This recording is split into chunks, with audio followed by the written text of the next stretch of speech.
areas, and he goes back and forth across the Sea of Galilee.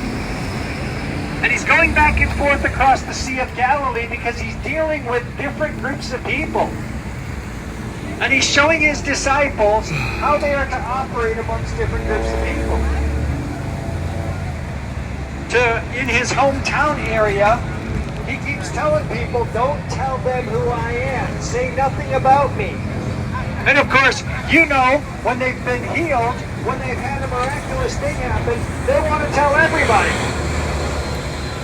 But his time had not come yet, so he's telling people to be quiet. When he's on the other side of the Sea of Galilee, he's in Gentile territory, he's in Roman territory. And the people he interacts with there, they say, we want to come with you. He says, no, stay here and tell everybody. And then he's got this one group up here that's overzealous, and they are warriors. They're just waiting for one. Give us one reason, Jesus. We're ready to destroy Rome. Just give us a reason. Flip the switch. We'll go with you. We'll destroy Rome.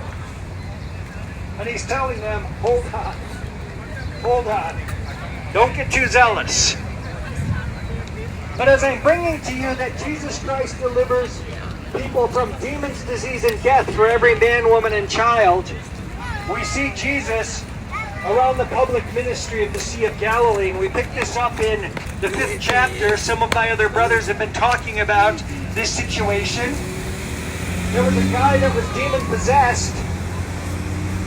He was so demon-possessed that the town couldn't handle him. So they sent him off into the caves. And these caves were a fair amount of ways away. And they would hear him crying out in the caves at night. He would be weeping and wailing, and he was so tormented that he would even start cutting himself with rocks because he couldn't stand the fact that this alternate force is just overtaking him. He couldn't stand it. It would be an allergic reaction to either a food or a medication on steroids, where you feel like your skin is just crawling and you can't do anything, and you just want to rip your skin off so that it would go away.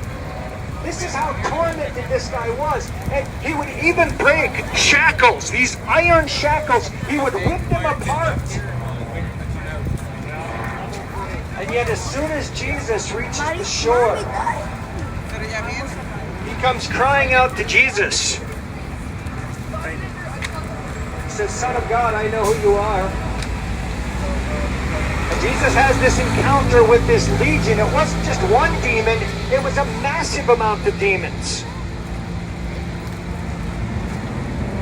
Now, I still firmly believe that outside of the person and work of Jesus Christ, that we have influential forces far beyond our control that we can allow into our spirit. You start dealing with witchcraft, you start dealing with some of these other religions, it gets very dark, very deep, very quickly. But even so, think about multiple substance abuse. Alcohol, illicit drugs, whatever it is, these are still demons to us. And they can still affect us the same way. They can cause us to do some pretty crazy things. So Jesus finds out that this man is not just tormented by one demon, he's tormented with a whole group of demons. And he asks these demons, what do you want us to do? They're like, send us into these pigs. He says, okay, go. And of course, pigs are unclean in the ancient Near East, but here goes this farmer's livelihood, running down the hill, drowning. So these demons would be gone. And they find out that this guy who had been demon-possessed is now in a sane mind. He's in a sane mind, and he's like, Jesus, thank you. Let me go with you. And Jesus says, no. You go back into town, and you tell them what I've done. See, Jesus is able to deliver us from demons. Whether it's a physical entity that overtakes you, whether it's drugs, alcohol, whatever it is, Jesus Christ can relieve you from demons. We see this next entity where he's walking along and he's got this guy by the name of Jairus, and his daughter is about at the point of death. Jairus comes to Jesus and he says, Jesus, my daughter's at the point of death. Can you come to my house and heal her? Jesus decides to do so. But Mark tells us one other thing. Mark tells us that while Jesus is going through the crowds, there's a woman who had exhausted all of her options with a blood disease. She's at the end of her rope. She has had this blood disease for 12 years. No medical doctor could heal her. No other spiritual doctor could heal her. It was incurable. She had exhausted all that she had to get relief. She knew who Jesus was. She said, you know what? If I just touch the hem of his garment, I know that I can heal the disease. And she touches the hem of his garment. And Jesus feels power that was left from it. He says to his disciples, who touched me? And his disciples are like, Jesus, you're in the midst of a crowd. There's tons of people touching you. He's like, no, there's one specific person that touched me. Who was it? And this woman, being convicted of the fact that she had touched him, she comes to him and she says, I touched you. Jesus says, your faith has made you well.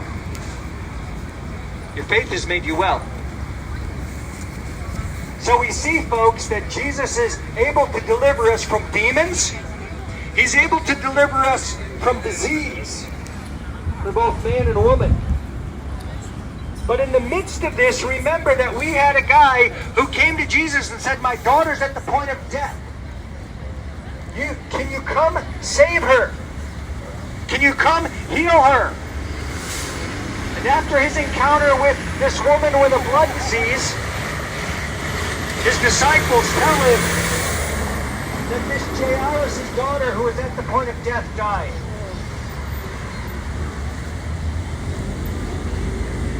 They said, why trouble the teacher any longer?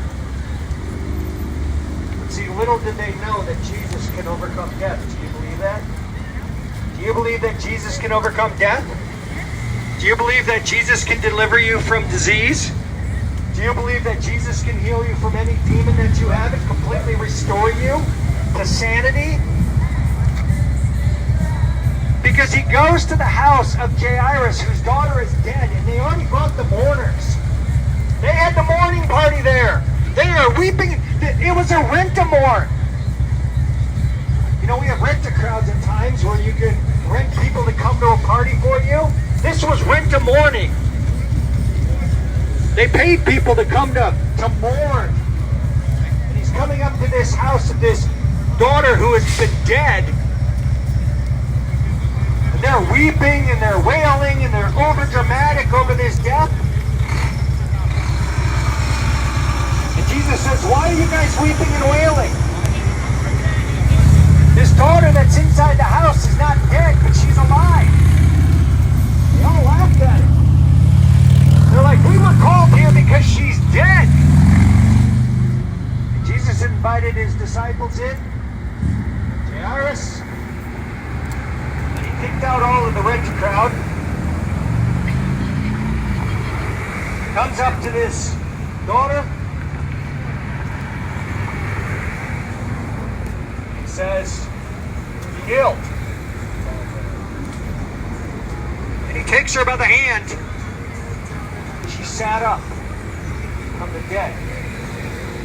We're not just talking pulse at like 32, 25, 10. Maybe she possibly flatlined for a little bit. No, she is stone cold.